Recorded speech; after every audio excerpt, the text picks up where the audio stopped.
podcast. We'll look at Tiger Woods. I had to say it, man. He's the #1 person I can think of that takes off when things aren't right. That's right. Guys, in the top left, we have from Team Slayers. Well, he's formerly from Team Slayers. He's currently teamless because he left the team. Slayers has yet to disband. But you can all read about that on Reddit on some I think he's probably kicked off from the team. He's probably removed from the team, yeah. It is Alicia who's currently looking for foreign teams. His teammate Ryung recently joined Axiom. In fact, his other former teammate Crank also joined Axiom. Perhaps maybe it's just an Axiom, Slayers to Axiom acquisition. Who knows? We'll find out all that in the unfolding weeks. In the bottom right corner, we have from Team Empire, it is BeastyQT. Beasty spent a lot of time training in the California Razor House with Mr. Bitter in Rotterdam, where he was entering a lot of cups, playing in MLGs, qualified for TSL 4, and qualified for NASL Season 4. Beasty is one of the top talented Terrans online. Has a little bit of trouble of piecing things together for LANs because he does have trouble traveling, and I mean he's allergic to gluten, so those kind of things affect your condition. But Beasty's still a great player, Andre. Of course, and I'm looking forward to him shining. I'm really waiting for that breakout performance because, as you said, BeastyQT has so many capabilities of doing well in these leagues. It's just he has to piece it together, and somehow or another, it needs to happen in order for him to really become profitable. Because at this point, it's like he's so close. He's like the bubble guy. He's right now considered, if you can beat BeastyQT, then yes, you are considered a top player. But because he has no accomplishments, he's still yet to be proving his strength. Yeah, well, I agree too. Like Beasty has a lot of talent. His micro and macro capability is very high. He has some really cool, clever builds, especially in TVP. He has a nice way to hide triple command center. We're talking about the way Gandhi was trying to do triple command center against Mono. Beasty loves doing styles like that as well, getting huge macro advantage and being able to outplay your opponent from start to finish in terms of the mind games and the execution. Now this is Muspelheim, Andre, and statistically, foreigners are still beating the Koreans. Right? Mono beat Gandhi on it, so I'm curious to see what happens here. Does Beasty beat Alicia and still keep up that trend? And this is one of the few weeks that we'll see Muspelheim in the map pool because we are actually swapping this map out. But, you know, it's kind of sad because I feel like a lot of these foreigners do so well on this map. That being said, really nice engineering bay block. A lot of times when your opponents, when Protosses want to expand, they won't actually get the Zealot because they want to play this the Nexus down. But the Zealot's so important because these eBays, they actually block for quite a long time, and Stalkers don't have nearly as large of a DPS than Zealot, so you would be able to actually DPS this down pretty fast if you did actually get the Zealot. But yeah, I know what you mean. Like, just comparatively, look, the Nexus just starts when the command center is almost done, so that's just a nice little cushion for Terran. What do you think about this exchange, though? Look at what Gonzi went instead. Gonzi. Beasty? Oh. No, not Beasty. Alicia. Alicia. Oh, the Twilight Council. A very early Twilight Council. So he can go for early DTs. Yeah, I was thinking a Robo actually gets placed down pretty soon. Robo or Hallucination. I wouldn't mind either of those. Hallucination because you can see up into your opponent's base. Twilight Council, or excuse me, Robotics Facility, obviously because you can get things like Warp Prisms. Yeah. I would love that, to see a lot of DT Warpism play. Although I mean it can't really be a Twilight upgrade, I would imagine, if you were Terran and you scan this early on, Andre. I don't think it really could be like an early charge or blink, right? Because it's more efficient to do it without the Nexus there, and then the timing's a lot significantly weaker.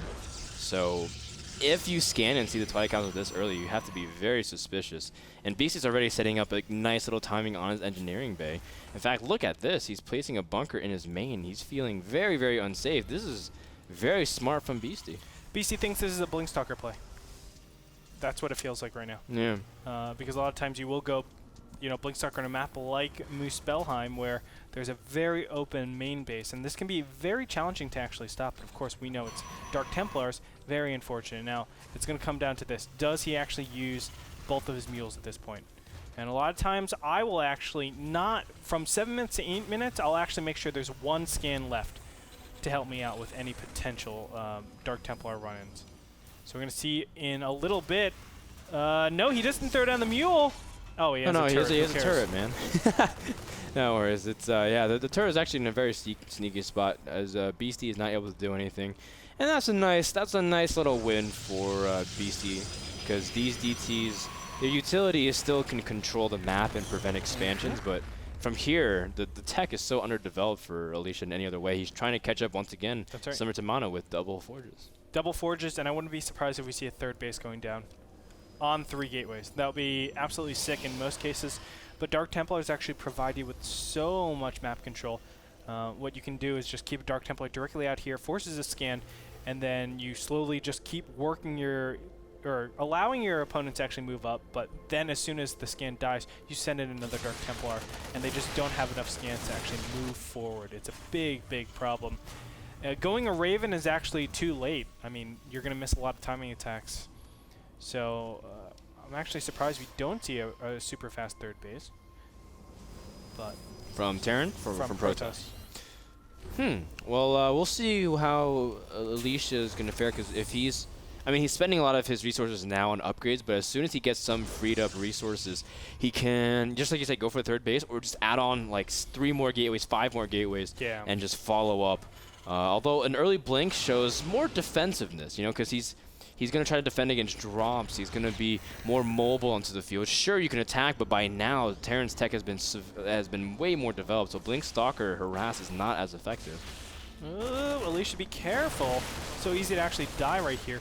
It looks like I like what BeastyQT is doing. He's trying to assert himself a little bit, try to actually pick off as many, I would say, Dark Templars as possible, and also keep his opponent honest in case there is something like a super fast third base. Maybe he can take advantage of that. There's that single scan that goes off. It's a decent trade. I mean, it's basically trading out gas for minerals, but we're going to see in a little bit. Oh! Ooh, a blink. Nice. Another scan from Beasty, although BeastyQT. There is no defense because Alicia's waiting for more gateways. He needs to stall for more time. Yeah, 1-1's going to finish at the perfect time, but will he have enough here? That's the big question. And he only has enough energy for Guardian Shield, so he has to go in right now. And BeastyQT might be hitting the perfect timing right now. Yeah, Beasty's going to stem in and try to move his way in. Guardian Shield does pop. More Zells are trying to tank damage. I mean, they're doing their job, but their Stalker's DPS is not high enough to compete with Bio. BeastyQT pushing in to the NASL Season 3 and MLG Spring or Summer Championship runner-up. This is way too much damage as Alicia checks in GG right here. Beasty takes game number 1. Very well done. You know, that takes a lot of audacity to actually push out like that. When you're on 2 command centers, Frodan, you don't have that many scans. Saving up is actually a little bit risky.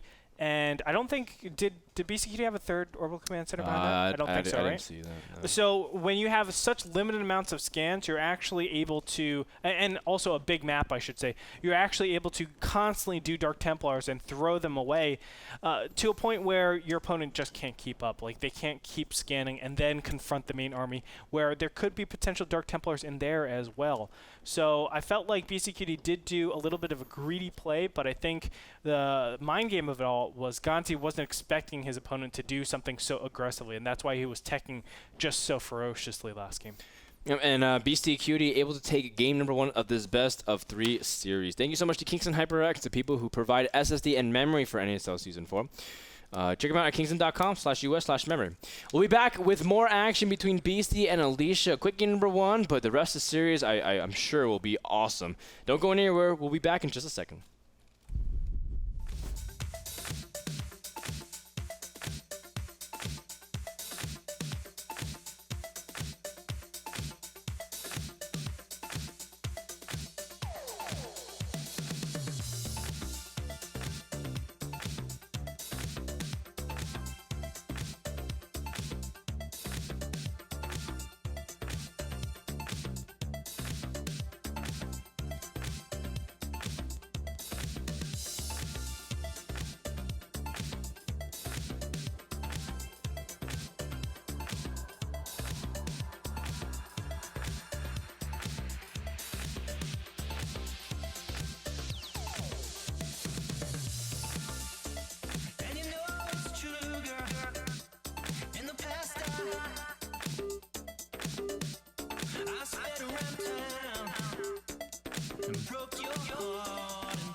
Welcome back, everyone, to North America Star League Week 6 Division 3. If you're just tuning in, Beastie took game number 1 from Alicia.